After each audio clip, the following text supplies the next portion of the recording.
The ongoing Israeli offensive upended the life of 3 sisters who live in the central Gaza.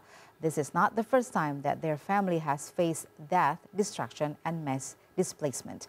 RT sat down with the women who recounted their family's harrowing experience, which dates back to the 1948 Israeli persecution of Palestinians.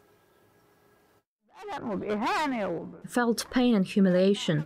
They took our country from us and expelled us from it. I tell my children and grandchildren the story of our migration in 1948. We were expelled from our land and left as we are, carrying nothing but ourselves. The people's psyche has been completely destroyed. We live in fear, with tired minds, with great anxiety. Now we're living through the Nakba of 2023.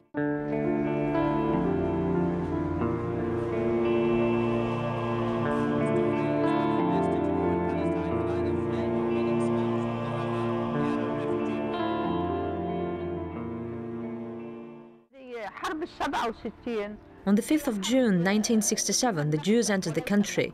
The planes were bombing everywhere. Before that, the Jews were out of sight, but with the help of Britain and their Balfour Declaration, they occupied our land, allowing the establishment of a national homeland for the Jews in Palestinian territory.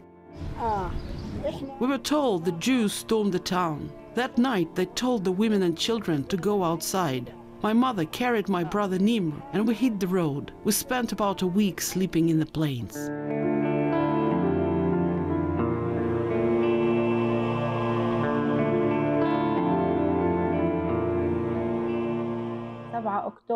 On October 7th, 2023, at 6 in the morning, we heard the sounds of missiles. I went to my room, put on some clothes, and took some documents.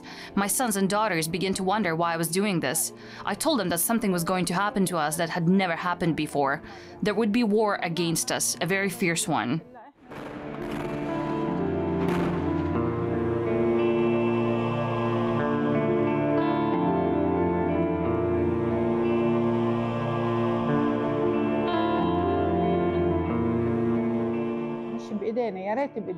I wish I could take them out with me to escape from Gaza and to let them live as they deserve, in safety, but these are matters beyond my control. Even while I'm in Egypt, I suffer. I think of my children and grandchildren every second. They don't even have water. Every time I read the news about another bombing, I try to communicate with my children.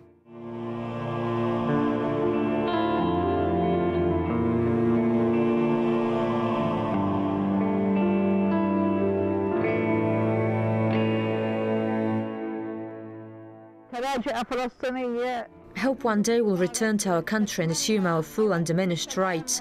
I hope we all will live peacefully, along with peaceful Jews, not extremists.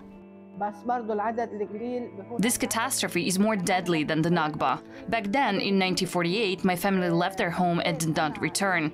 To this day, they demand a right to return. We do not know whether we will return or not. My message to the international community is, enough with your weakness.